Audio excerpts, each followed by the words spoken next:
This show is part of the Proclaim Podcast Network, thoughtfully crafted, faithfully told stories that proclaim His name. More at proclaim.fm. Today is Monday morning, December 22nd, 2025, and you've tuned into an episode of Compelled to keep you company or to remind you of the greatness of God, or perhaps because a friend or a family member suggested that you check out our show. But whatever it is that brought you here, thank you for tuning in. We are so grateful that you're listening and that so many of our listeners, and perhaps you yourself, have partnered with us financially to keep Compelled stories coming. As of right now, this very moment when I'm recording, we've raised 61% of our $80,000 end-of-year goal, which if you've been paying close attention, that means we've almost doubled everything that we've received in just the last 3 weeks. Those funds go directly into recording and producing our episodes for 2026. Our goal is to release 20 episodes in this coming year, 10 in the spring and 10 in the fall. We've already recorded 19 of those stories, and they are powerful, asking really tough questions while showing the love of a gracious father. Like our upcoming story with Brandon, a California dad who took his wife and kids to a family-friendly racing event when a tragic accident made him question everything. How could a good God let this happen? Or you can listen to Janet, a brand new Christian who unintentionally joined a cult and blindly followed her leader into more and more bizarre situations until Jesus made a way of escape for her. Or you can hear the testimony of Oscar, a militant atheist who loved disproving the existence of God and poking holes in Christianity, until one night he felt the Holy Spirit whispering in his ear to open his eyes. We're working to bring you all of these stories and more in 2026, with our first season beginning, Lord willing, in February. But to make that happen, we're still trying to raise $31,000 by the end of the year, which is 9 days away. If you haven't yet given, but you've been blessed listening to Compelled, would you please prayerfully consider partnering with us in our work? Like I've said before, Compelled would not exist without listeners like you. And to everyone who's already given toward our work for next year or become a monthly partner, thank you. Whether you've given $20 or $200, thank you for helping bring these stories to life and into the ears of people around the world who desperately need to know that God is still working. To track our fundraising progress, or to become a monthly partner, or to make a one-time gift, just visit compelledpodcast.com/donate. Again, that's compelledpodcast.com/donate. And now, on to the show.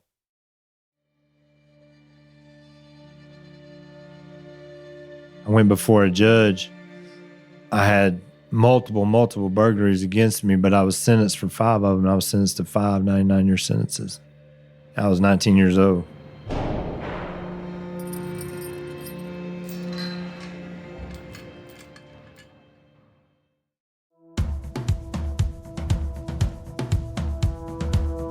Hi, my name is Kay Ashbrook. I'm a retired nurse practitioner, a mother of 2, and the proud grandmother of 4. My husband and I live along with our golden retriever and 3 cats near Richmond, Virginia. I love listening to Compelled. We live in a world that is broken and full of sorrow, pain, and regret. But these stories show the power of a loving Heavenly Father who delights to change lives that have been marked with hopelessness and despair into lives of purpose and profound joy. I hope that you enjoy listening to today's episode.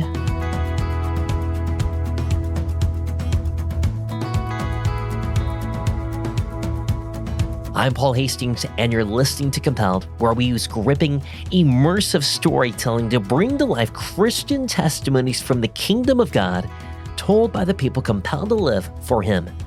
Recently, we heard from Garrett Kell, and for years, Garrett chased women, drugs, alcohol, and his own pleasures. But after being radically saved, he began serving the Lord as the pastor of a growing church. Yet Garrett carried a dark secret, a remnant of his past that he just couldn't shake. But as Garrett would discover, the same Jesus who came to save the sinner also came to deliver the saints. You can hear the entire story by tuning into episode number 48 with Garrett Kell. Today, our guest is Ron Adkins. At the age of 19, Ron was sentenced to almost 500 years in prison. Ron lashed out with rage and violence, eventually becoming a prison gang leader until he was locked up in solitary confinement and told he would stay there until the day he died. Condemned by society and separated from humanity, Ron knew that he was utterly alone. Or was he?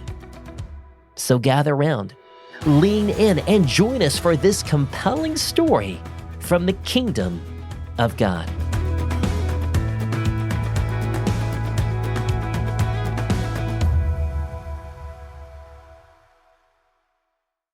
I met up with Ron a while back, just 2 weeks before Thanksgiving, at his home church in Burnett, Texas.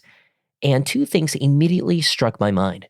First, I would never want to get into a tussle with Ron. He's tall, muscular, and built like a tank. In fact, his nickname in prison was Rhino.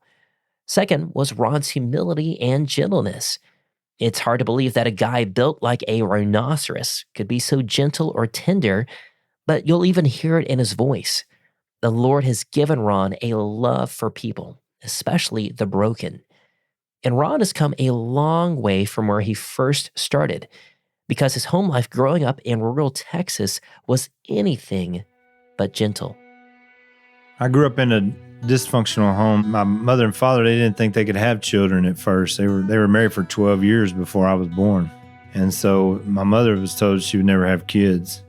But I was like a miracle baby. I was the answer to her prayers.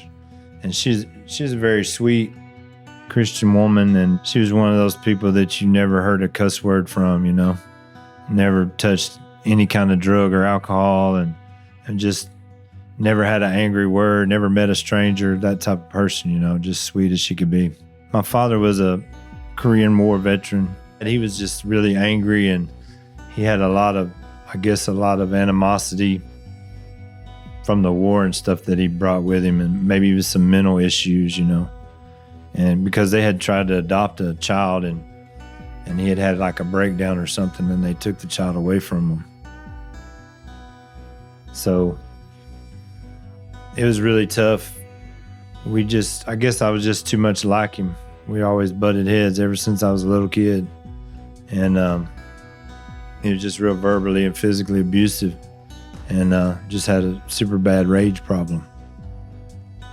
Even though my dad was the way he was, he still forced us basically to go to church because of my mom, I think. And so I knew about God, but I didn't know who God was. I just thought he was this big mean man, in an Abraham Lincoln chair with a list of everything I'd done wrong. He was like my dad. He was ready to beat me over the head every time I messed up. I think one time when I was like 10 years old, I went forward in a church service because I thought I was supposed to, and, gave my heart to Jesus or whatever. But it was never just a real thing. It was just what I thought I was supposed to do type thing. When I got older, I started, thinking to myself, I'm going to get out of here as quick as possible. I'm going to get out on my own, get away from home, and do my own thing, And so that's what I did. I left and just started bumming around different people's places, and got a job when I was 13 years old. And then that's where I got introduced to drugs and alcohol, working at this horse ranch when I was 13. It wasn't long after that I got in with a, bad group of guys. We broke into a school in this little town where we were growing up near Greenville, Texas. This is the school that you went to every day. Yeah. We were at a basketball practice or something, and we broke into school, and that's how I got my first felony when I was 14 years old. After that, I was on probation, and I basically didn't care anymore. Drugs and alcohol got worse. Criminal activity got worse.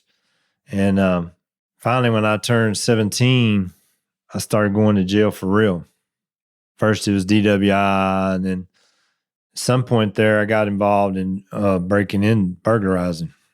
Not only people's houses, but like drug houses, and stealing drugs and money out of drug houses and stuff. And in the mid-90s, the state of Texas decided they were tired of dealing with me. I went before a judge. I thought the most I was going to get was 25 years. My lawyer basically told me that's what he thought, Oh, well, the worst they'll give you is 25 years, And I had multiple burglaries against me, but I was sentenced for 5 of them. I was sentenced to 5 99-year sentences. I was 19 years old. Now, in case you didn't catch that, Ron just said that he was sentenced to 5 different sentences, each for 99 years. This was during the 1990s when Texas was going through an era known as tough on crime. There was very little leniency for criminal conduct, especially for repeat offenders. And unlike today, where oftentimes a prisoner will serve multiple sentences concurrently, these 5 sentences were to be served consecutively, meaning once Ron finished his first 99-year sentence, he would then begin the next 99-year sentence until he had finished 495 consecutive years. He had effectively been sentenced to life in prison as a 19-year-old. So what was going through your heart when, the judge read out the sentence? I don't think it really sunk in until later on when I was back in my cell, at the jail or whatever, that, it's over. I'm going to be in prison the rest of my life. And I was just sort of like in shock. I was very angry and I was very bitter. And they sent me to the largest unit in the state of Texas. It's Compelled unit in Tennessee Colony, Texas, near Palestine. At the time, it was the most violent prison in the state. I learned real quick that I was going to have to make a reputation for myself if I was going to be safe. In prison, might makes right. The strongest, gets all the respect. And since I'm a large guy and I could be intimidating, I took on that persona. I took on it. Which really isn't my personality. It really isn't my character to be, violent. But I just became violent. It wasn't long, I've been there about a year. The white gang started coming to me because, they look for the strongest to recruit. And so I eventually got in one of the most violent prison gangs in the state. I became a member of. It's called Aryan Circle. Basically, it's just a white guys prison gang, but it's also, there's ideologies involved with white separatists, white supremacist type ideologies. At the time, Texas prisons were going through a lot of integration, and there was a lot of violence going on behind integrating the prisons because for so long it had been segregated. Blacks stayed with blacks, whites stayed with whites, Mexican stayed with Mexican, and then very few mixing, right? In the early 90s, the federal government took over the prisons and integrated everything. And so these gangs all sprung up because of that. And so I became part of that gang. And the way you rise in the ranks of the gang is but through violence. The higher up you rise in the rank. I began to rise in the ranks, eventually to become a leader through several gang wars, riots, all kinds of different stabbings, all kinds of stuff happened. So yeah, you got to do whatever they set you up to do, whether it's stabbing somebody or beating somebody up, or thank God I never killed anybody, but it was just by the grace of God that didn't happen. And so I had a lot of guilt and shame behind that because I knew in my heart I did those things just to benefit me. Not because I've had to or even wanted to, but just because I knew it would benefit me reputation-wise and safety-wise. It's really based in fear. I know during all this time, God had his hand on my life because there were times when guys were supposed to stab me on the rec yard and they would go and give the knife to the officers and turn themselves in instead of doing it. Oh, wow. Or a riot would break out in a day room I was in, and people would be getting killed all around me, and nothing would happen to me. It was like a bubble would be around me or something. Barely come out of there with even a cut or whatever. Looking back at it now, I know that it was God's hand on my life protecting me. I believe that with all my heart. He was guiding me through all those years of prison. I used to persecute Christians or try to talk them out of being Christians, especially when I was really feeding into my rage and anger issues. And when I really didn't believe there was a God, I was real good at putting the atheist argument up there, telling them it was just a crutch and they just had jailhouse Christianity and they needed something to make them feel good or whatever. But that was me. Within just a handful of years, Ron had made a name for himself as incredibly angry and violent. That's when the other prisoners nicknamed him Rhino, and the prison administrators and guards treated him accordingly. In 2000, I had several assault cases and I'd also fought with the officers a lot when I was in prison because I rebelled against authority all the time. And so they were tired of dealing with me again. And they declared me a security threat to the institution and staff. And I was placed in solitary confinement.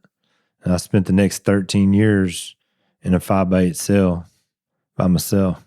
Wow. Administrative segregation is what they call it. You don't really interact. Only people you really interact with is the other officers that take you out of your cell. You're handcuffed behind your back.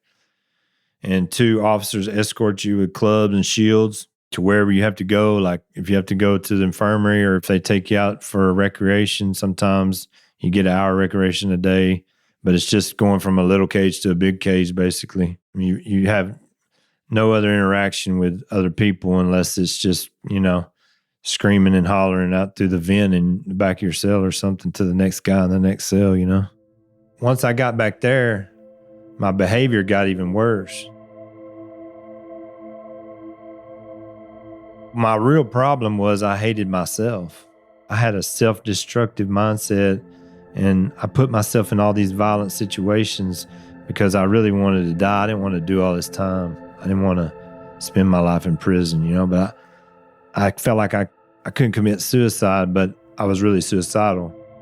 I was always putting myself in these dangerous positions, like really hoping something would happen. And so when I got in solitary confinement, it was just me in there. And I had no other distractions. And so for the first 5 years that I was back there, I was on the super high security, lowest you can go, level 3 ADSEG is what they call it. It's the bottom of the barrel in a prison. There's criminally insane there. There's everybody all the rejects. It's like the lowest section of the solitary section, right? They got level 1, 2, and 3, and 3 is the lowest. Wow. You're restricted of everything. You basically have no personal property and basically disciplinary type area.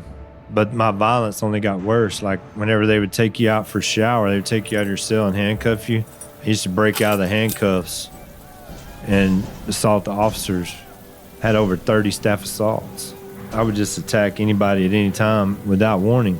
It was just like a mindset that I was in. It was like a rage mindset, like I was at war with these officers because, there are several times where they beat me up real bad, busted my face open, slammed my head into the brick walls, all kinds of crazy stuff that happened to me. They were just trying to subdue me, but I took it like personal vendetta against them.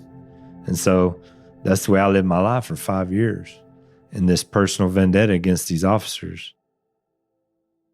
Ron was in a continuous cycle of rage, but he felt it was justified. Sure, he had committed some burglaries, but nothing that deserved 500 years in prison, and that made him bitter, which made him angry, and with a 5-century-long prison sentence, there was no end in sight to the vicious cycle of anger. In 2005, my dad passed away. I didn't really expect it to affect me the way it did, but it really affected me. It was almost like a wake-up call. Like maybe the Lord was just using it to wake me up out of this rageaholic stupor I was in, And I got to thinking about my mom being out there by herself, and I was worried about what was going to happen to her as well. So the prison had a library where you could check books out. Man, I started just reading everything I could about psychology and philosophy, and I taught myself how to write poetry and iambic pentameter, and Wow. I taught myself about chess, and I started playing correspondence chess with people all over the world. All this stuff to keep my mind occupied and to try to teach myself how to come out of this place of aggression and violence, and to manage my emotions, in a worldly way. By this time, I didn't believe there was a God. I basically thought, it's just us and there is no God. And I was off into, I started studying about pagan religions and Buddhism and Hinduism and all the different religions you can think of. I studied them, just trying to find some kind of switch to turn my anger off. So things went on like that for a while, but because of my past behavior, I was still on a blacklist, so from time to time, the officers would still come and try to, take retribution on me, try to fire me up, and seemed like it to me. They were trying to fire me up and get me to do something stupid. And usually it worked. And so I got in more trouble and more trouble and more trouble. Finally, in 2009, they transferred me to a supermax prison up in Texarkana. It's a different kind of segregation where you're way more isolated. Everywhere you go, there's 3 or 4 officers escorting you, and you're chained hand and foot just to go to the shower or whatever.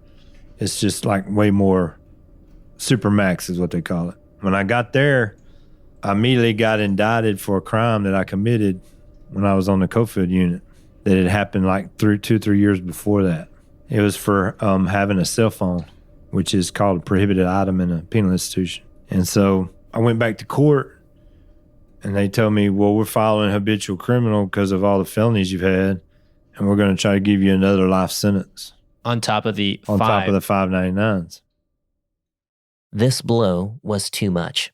Ron already knew that he didn't have a chance of getting out of prison, but to be told that he would be given yet another 99-year sentence was crushing. He couldn't muster the nerve to commit suicide, but already on the inside, he felt like he was dying. But unknown to him, hope was just around the corner. More on that after the break.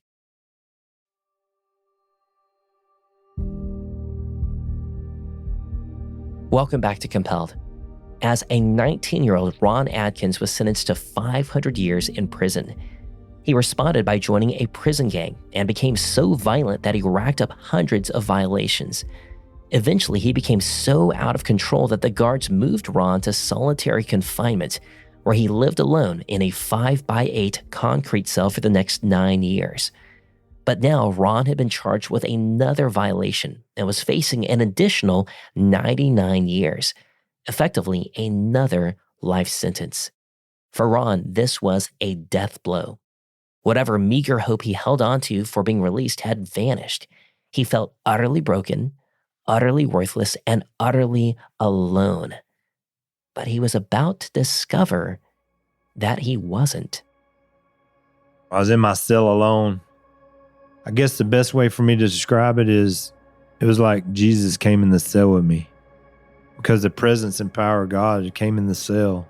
I didn't see him in person or visually, but I could just feel the presence of God in the cell, and I just began to weep.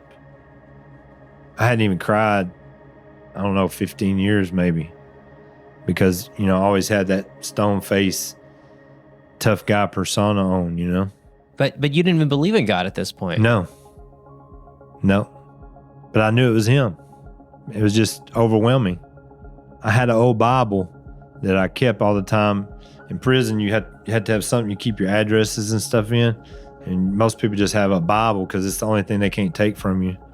And I had all my addresses written in it.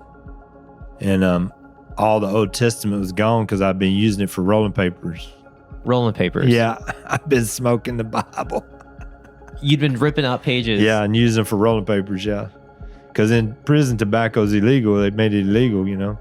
So, but it still gets in there. And the best rolling papers they have are 10 pages out of the Bible. Yeah, I done ripped the whole Old Testament out of it, smoking it. That's how much I cared about God, you know. When I had that encounter with the Lord, I prayed. I said, God, I don't even believe you're real. I don't even think I can have faith. I've taught myself all this philosophy and psychology that says there is no God. I read Nietzsche and Friedrich Hegel and all these philosophers, you know. I said, if you're real, you're going to have to show me. And immediately it was like just hot oil poured all over my body. And it was like I was just being baptized in love. And I took that old Bible and I began to read it. And the New Testament is all that's left in it. I began to read about how he set me free, how he came to die. And, you know, he spoke to me and said, if it had just been you, I would have done it just for you. I would have came and died just for you. That's how much you mean to me. That's how valuable you are to me. Right? He's always coming and just showing me that he was there, that he was, you know, or he would take me back to events in my life. Hey, you remember when that guy was going to stab you and he gave the knife to the officer instead of stabbing you? That was me. You know, just all these things that he showed me that. But the main way was from his word. He just made it come to life like it never had before. The book of John probably the most, in Romans too. But for sure the book of John, just especially chapters 13 through 17. Yeah. Where it starts with him washing the disciples' feet all the way to the prayer that he prayed, you know, for us. That's what he did for me. That's how I know it's true, because, I mean, from the day I had that encounter with the Lord, I never over 250 major disciplinary infractions in prison. 0 good time, 0 everything for years, over 12 years. 30 staff assaults, some with bodily injury. And from the day I had that encounter, it was never another one. Wow. Because my identity changed. I didn't have to work on the behavior. My identity changed. From that day on, I never got another disciplinary case in prison. From that encounter with the Lord in 2009, from that day forward, there was never any more rage problem. It was like peace just settled on me. And I was able to, and since I was at a different unit from where most of my trouble occurred, the officers didn't really know me. So I was able to just sort of fade into the background and just be, you know, like everybody else. Ron was a transformed man, but he still had to deal with the consequences of his previous decisions, specifically the violation for smuggling in a cell phone. He struck a plea bargain deal, and instead of receiving another 99-year sentence, he received 5 more years, which now brought his total sentence to an official 500 years, because as you'll recall, his first 5 sentences were 99 years each. Ron's faith was growing while he was in solitary confinement, but he still hoped to at least be transferred back to the general population. So he made that request. During that time, I had, you know, quit the gang. I was put all that gang stuff behind me, and I was trying to get into a program called the grad program that Texas offers, called Gang Renouncement and Disassociation Program. And it's basically to be declared an ex-gang member by the state, you know. I had been praying one day and I was telling the Lord, you know, if this is going to be my life, I'll spend the rest of my life in this prison serving you. As long as I have you, I'm good with it. Because for so long, you know, I had fought against that, and I had taken on that time as my identity. Like I would tell them officers, man, I got 5 life sentences. You can't tell me nothing. I'll do whatever I want to do. All you can do is send me to death row, and I really don't care if you do that or not. And so I basically had taken it on as my identity. And God began to deal with me and said, you got to surrender that to me. You got to surrender that. You got to surrender your reputation. Because my prison nickname was Rhino. That was Big Rhino. That was my name, That was my reputation. Everybody knew, don't mess with him. He's violent, And so he'll hurt you. And so the Lord just really began to deal with me about surrendering all of that to him. Despite surrendering his reputation to the Lord, Ron's application for the gang renouncement and disassociation program was denied. Ron was still sitting in the highest security level of solitary confinement in a supermax prison. The state of Texas still saw him as a confirmed gang member and would not allow him to attend the only program that would let him renounce his gang membership in the state's eyes. And he also had the brand new 5-year sentence. He might end up spending the rest of his life alone in a 5x8 cell until he died. So Ron made the most of it. For the next 3 years, Ron kept reading his Bible and borrowed whatever theology books he could request from the prison library. Then in 2012, something unusual happened. I was sitting there in my cell one day, and the officer came to my door, and he said, come on, get dressed. Adkins, you got a parole interview, right? Well, I knew I wasn't even eligible for parole until 2095. That's 80 years from then. Wow. And so I was like, nah, you got the wrong dude. That ain't me. I ain't up for no parole. He said, oh, yeah. He asked me my number, and I told him 803789. He said, yeah, that's you. Come on. So I went, got dressed. I figured it was a mistake. A lot of times they make mistakes. They call out the wrong person, whatever. So I go down there, and the guy interviews me, and I'm basically just joking my way through it, being sarcastic and stuff, because I don't think it's real. You're just joking your way through your parole interview. Parole interview, yeah. The guy says, all right, we'll contact you with the answer later on. I'll say, oh, okay, whatever. So I go back to my cell, and I forgot about it. Because, that happens sometimes. They call the wrong person out for a visit, or they call the wrong person for an interview because just get names mixed up. It happens. And so I didn't think nothing about it. About 2 months later, I get a letter in the mail, and I open it up, and it says, you made parole on all 5 99-year sentences. At one time, had them listed out. No way. Yeah. And I was just blown away. I was like, what? This was in May of 2012. Because you're not supposed to get out till 2095. Yeah, I wasn't even eligible till 2095. So what happened? How did that happen, man?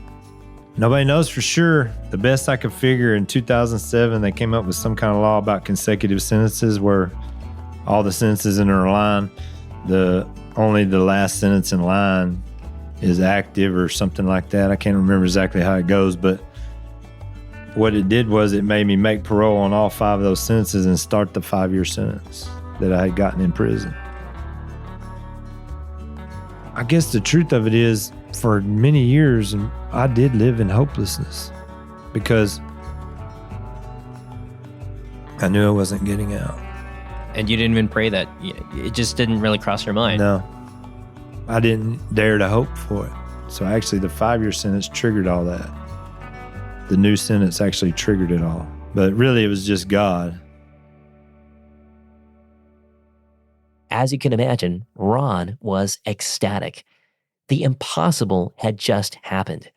After entering prison as a teenager, spending over half of his entire life incarcerated and believing he was going to die there, Ron was going to be set free. But he still had one more sentence, the 5-year sentence, which had triggered the review, and the parole board declined to grant him parole for that new infraction, which meant that Ron would still need to serve out the remaining time, which was about 3 more years. But Ron knew that if God could miraculously spare him from the remainder of a 500-year sentence, but wanted him to stay in prison for another 3 years, well, there must be a reason.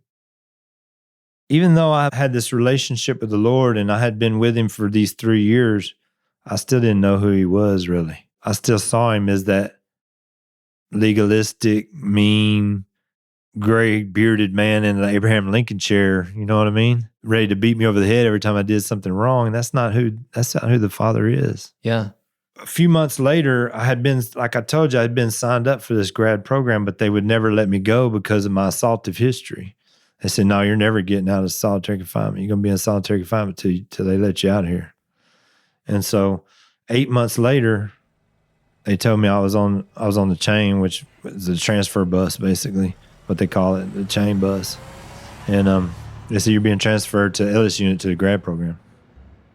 So I went to the program, and it's basically like a 9-month program, and they transition you. The first 3 weeks, you're still in solitary confinement. The next 3 weeks, you get a cellie. You know, somebody to live in the cell with you. So cellmate. Yeah. And then the next 3 weeks after that, you transition into more of a general population type area. It's still kind of controlled, but it's more general population type, where you go to the chow hall to eat, and you go to the day room for a little while each day. And so they transition you. When you go to these classes too, like cognitive intervention, anger management, all these kind of secular classes, but God was using those to teach me, especially cognitive intervention. And God used that secular class to really help me understand where my behavior was coming from. All these thinking that I had lived with for these 25 years had to be addressed and changed. God used those classes to point them out to me, you know, so I could change that way of thinking.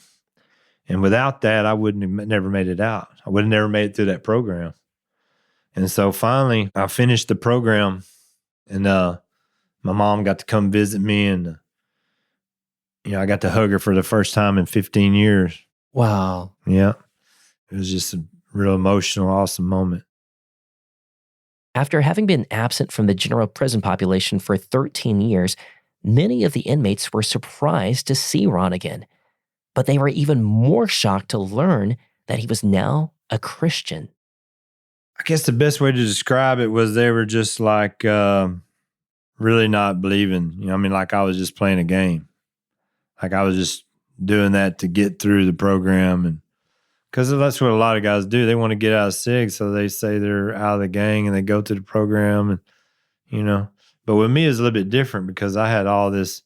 A lot of them knew me from fighting with officers a lot. I had all this history of this violent behavior. And they were just like unbelief. It actually caused several of them, to find the Lord just because of the transition in my life from what I was before to what I am now. Several times I've had that happen. They'd be like, man, what happened? Tell me about it. And I would get to share my testimony about encountering the Lord. And they'd be like, wow, man, I'd be able to pray with them. And they would find the Lord through it. But God wasn't finished there. He sent me from there to the WIN unit in Huntsville, Texas. And they had started what they call a School of Transformation. And it's basically like a Bible study type class. But this guy named Charlie and his wife Judy were coming in and teaching it there in the prison. And so when I got there, they were just graduating their first group of leaders. And they were fixing to take like 60 inmates in the class. So I got to get in it. That's when I really started learning about inner healing, these places in your heart that are still broken, that God wants to come in and heal if you'll just let him. And so we started having these groups, like 8-man groups within the classes, and we just started doing this inner healing ministry where we would just ask Holy Spirit to come and just really reveal to us what it was that was triggering us and where the guilt and the shame that we were still carrying was, and also God to reveal to us who he really is and show us who we are and the way he sees us. And through that, I began to learn who my Father really is. I began to learn that he's a loving Father and that he cares about everything in our life and that we're valuable to him. More valuable than we could ever know. And I never understood that before. I never thought I was valuable to anybody. I always thought I was just a mistake, or I would never amount to nothing. I was always going to be a convict. I was always going to just be a number in the state system, Through these classes and these interactions with these other guys, and through Charlie modeling the love of the Father to all of us, I was able to come to a whole nother realization about who God is. And it changed my whole life. I don't think I'd be sitting here talking to you today without that class and that type of understanding of the Lord. And so I spent about 3 more years there. But it was May 5th of 2015, and I was released from prison. I wasn't really sure it was actually going to happen. Like, a lot of times you get right to the door and they say, oh, no, we're taking it back. We're not going to let you go right now. But I knew, I could finish that whole 5-year sentence and they would let me go. But I was always worried about the parole on the 599s too. Like, if I did something wrong, I might mess that up. Yeah. And so, like I said, I didn't really believe it till I walked out the gate. And my mom and my brother came and picked me up, and it was just wild. I mean, it was like waking up from a dream, because when I went to prison, there was no internet. There was no smartphones. There was no debit cards at the gas pump. Really? Yeah. I mean, I went to prison in the mid-90s, and I got out in 2015. For the first time in 24 years, Ron Adkins was a free man. He entered prison as a 19-year-old, bitter, violent, and filled with rage, but he left as a transformed creation. But what happened next was beyond anything he could have imagined, which you'll hear about right after the break. After 24 years in prison, Ron Adkins had just been miraculously released on life parole. The transition back to the free world was overwhelming at times, but Ron slowly fell back into a rhythm. Ron eventually got a job welding and running construction equipment. He also got the chance to share his testimony with various church groups and ministries, which is how he eventually met his wife today, Dawn, who also spent a lot of time in prison, but who was powerfully saved by the Lord and has her own compelling testimony of redemption. Ron and Dawn were married on December 24th, 2016, and moved back to where Ron grew up in rural Texas. And they were settling into their new life with each other when God opened up yet another unexpected door. We were going to this little country church where I grew up. We were in there one day. This is about 3 weeks after we were married. And Pastor introduced me to this man. His name's Robert Newsom. And I was like, immediately it just struck me. He was like, man, I know that name from somewhere. Kept bothering me. Who is this guy? But that evening, it finally dawned on me, that's the name of the judge who sentenced me to 5 99-year sentences. And he's actually a pastor. And he had this little group of guys that were meeting in his living room. And they called the ministry In One Accord. It was from all different churches, but they were meeting for prayer meetings in his living room.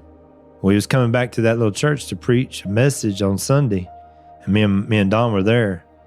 And when the message was over, we went up to him, and he was like, he looked up at me. He's a little short guy, And he looked up at me. He was like, are we okay? And I was like, yeah. And I gave him this big hug, because God had already healed me in all those places of forgiveness, through inner healing, through counseling with our pastors and different things. He had already brought me into healing through everything that happened in the trial. And he was like, the judge was like, that day, he said, man, why don't you and Don come to my house for these prayer meetings?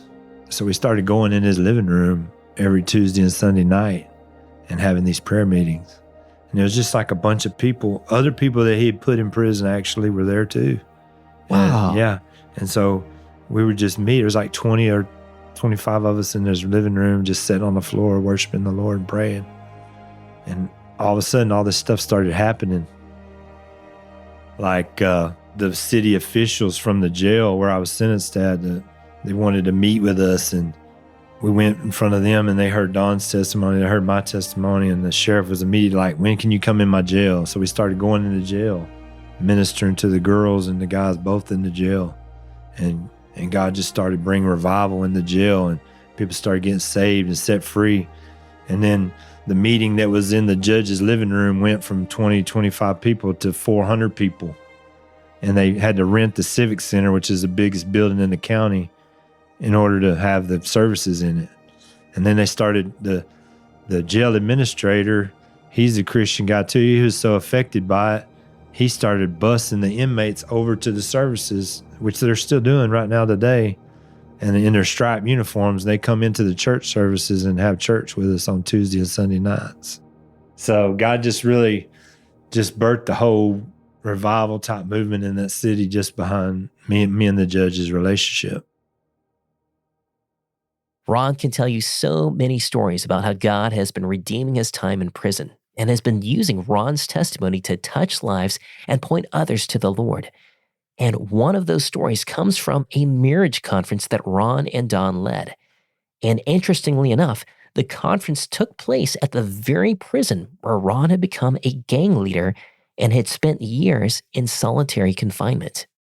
So there was an officer, when I gave my testimony during that marriage conference, there was an officer sitting at the back of the room, which usually they have an officer in the services, in case anything happens, they have one there. And this was Mr. Jacobs. He was an old African-American man that been there at that prison for years and years. And back when I was there, he was on what they call the SORT team, which is the team that they send in there. They put riot gear on. Whenever you're acting up, they send them in there to restrain you, right? And there's 6 guys in full riot gear. They spray you with tear gas and tackle you down, handcuff you, and drag you off. Sometimes they beat you up, whatever they do. But when I used to be back there causing all that trouble, he was one of the ones that would come to subdue me because he's a big guy. And he was in the service that day. And after I gave my testimony, he came up to me after it was over, after the service was over, and he was just crying, tears just coming down his cheeks. And he said, "Man, if I never knew there was a God before, I know there's one now. Because I can't believe you're standing here telling this story." Because he remembered, all them times they had to come in the cell and extract me from the cell and hog tie me and carry me off, Yeah, it was a good story, man. He was overwhelmed by it. So was I, too. As our interview came to an end, I asked Ron, what would he tell our listeners with a loved one in prison right now? I would say don't give up. Keep praying. Keep talking to them about the Lord. Just keep loving them and letting them know that God loves them and that they're valuable to him, and not to ever give up. I wouldn't be here now if my mother hadn't prayed all them years. Prayer is powerful, and God hears every one of them, whether you see the results of it or not. And he's always working in your loved one's life. He's always working. I mean, if it's your son or your daughter, or your grandson, granddaughter, God cares about that. He cares about your prayers, and he cares about that person, and they're valuable to him. Well, Ron, I appreciate you sharing your story with me, man. It is something that I just find incredible to listen to. Just like the way that you can see clearly how God preserved you in prison and is now using you to touch other people's lives. It's awesome. All right, man. Thank you. I appreciate it.